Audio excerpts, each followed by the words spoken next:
Disneyland is your land. Come seek an adventure at the old pirates, eh? Make the jump to light speed. 5, 4, 3, 2, 1, go! Welcome to the Disneyland Beat, where our toes tap to a Disneyland drum. And we always whistle while we work. Hi, I'm Amy. And I'm TC. This is the Sunday Weekly Wrap-Up, where we check out Disneyland headlines of the week. Thanks for joining us, and please subscribe and turn on notifications because it helps us out in a big way as we grow our channel. We spent several days at Disneyland this week having a wonderful time with family we hadn't seen in a while, and we also stopped by the opening of Super Nintendo World. Disneyland After Dark wrapped up its Sweethearts Night After Hours event and Valentine's Day at the park. There was not as much Valentine's decor at the park as there has been in the past, but it was still a very romantical time. Disneyland has announced dates for additional after-hours events. Star Wars Night will run in early May with 4 evenings, and they've also announced that they'll be running both Batuu attractions during that event, which is pretty cool. A new after-hours event, Disney Throwback Night, will be a dapper, nostalgic event. There will be lots of original Disney characters. It would be hilarious and awesome if they actually busted out some of the older character costumes, like Pooh for President, the old dwarves, and of course, super scary Mickey and Minnie.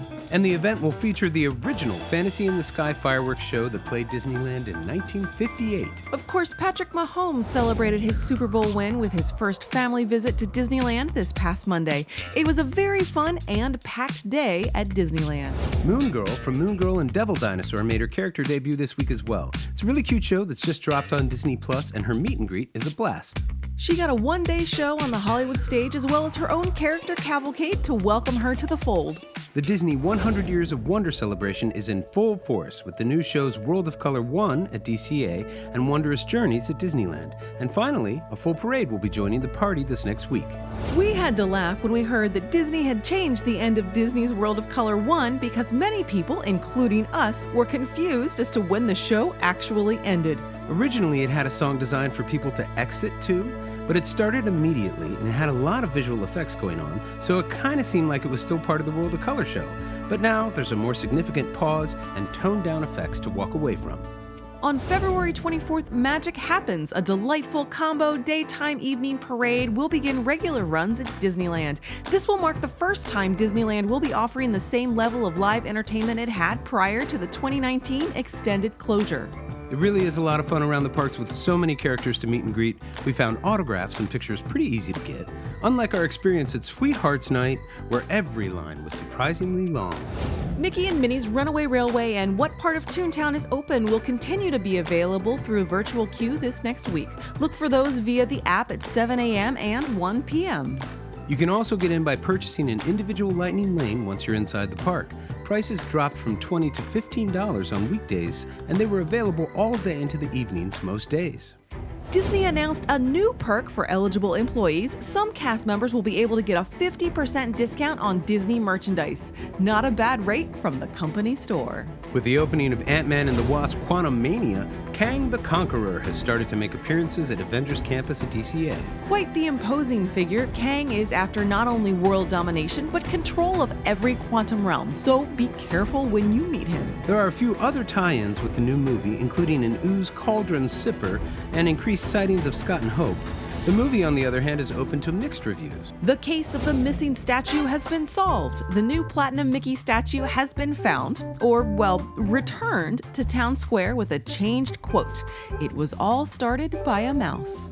The quote at the bottom now shows that it's part of a longer statement without any paraphrasing. And it's a lesson for Disney and us all. Accuracy matters, and you need to be willing to fix a mistake. We have a Haunted Mansion movie coming this summer. The second take on the franchise looks decidedly less Mark Davis and much more Claude Coates, who wanted the ride to be much scarier. When the Haunted Mansion reopened after shedding its holiday overlay, a new item has been noticed. Right next to the endless hallway and Raleigh Crump's scary chair, there's a new bat cage sitting on a stand. Walt Disney World News Today cracked that this bat cage with giant bones sticking out comes from an original drawing by Imagineer Mark Davis. It seems that Mr. Davis, who passed away in 2000, is still working away on the classic attraction. French Market Restaurant closed February 16th. This includes the Mint Julep Bar, and lines for beignets stretched all the way around the restaurant to the Garden District fountain. Luckily, beignets and mint juleps are now available at the Royal Street Street veranda during the construction of Tiana's Palace, the new dining location the French Market is being transformed into. Lunar New Year concluded its festivities, and the DCA Paradise Gardens area is in the process of being redressed for the upcoming Food and Wine Festival. We thought the celebration was well done this year and did a wonderful job showcasing lots of incredible local talent. It's important and admirable that Disneyland provides performance opportunities to its community. At Disneyland this next week, you'll find Indiana Jones Adventure, the Adventureland Treehouse, and Mickey's Toontown will remain closed, with all of them still under construction. The Star Wars launch bay also sits empty, though Darth Vader has been doing meet and greets on the patio this past week. The upper level of the old Carousel Theater is being made over into a Disney Vacation Club lounge, but the lower level's future remains a mystery. Personally, we think it's a good candidate for Iger's recently announced Avatar experience. Over at DCA, the most noticeable construction is around Grizzly River Run and, by extension, the Pacific Wharf area tidal pool. The Pacific Wharf area is being made over into San Francisco from Big Hero 6, and that construction has started. All the dining locations are still open, though. This next week, the Silly Symphony Swings will be closed the entire time, and Mickey's PhilharMagic is still closed as well, but it's going to open up Friday, the 24th. The Fairfax Market and much of the Hollywoodland facade is getting work done, but it doesn't affect any of the attractions. We went to show our family how Tilly's name tag shows that she's from Marceline, Missouri, and we found that she had a new outfit on.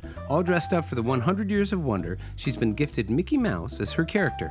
Run Disney, the half marathon scheduled for 2024, sold out in about 90 minutes when tickets were released this past week. Hope you got them if you wanted them. A new airline, Breeze Airways, announced a non-stop flight between Orlando International and John Wayne Airport with prices starting at $69. We got a look at the Disney 100 exhibition at the Franklin Institute in Philadelphia. It includes a hologram of Walt Disney.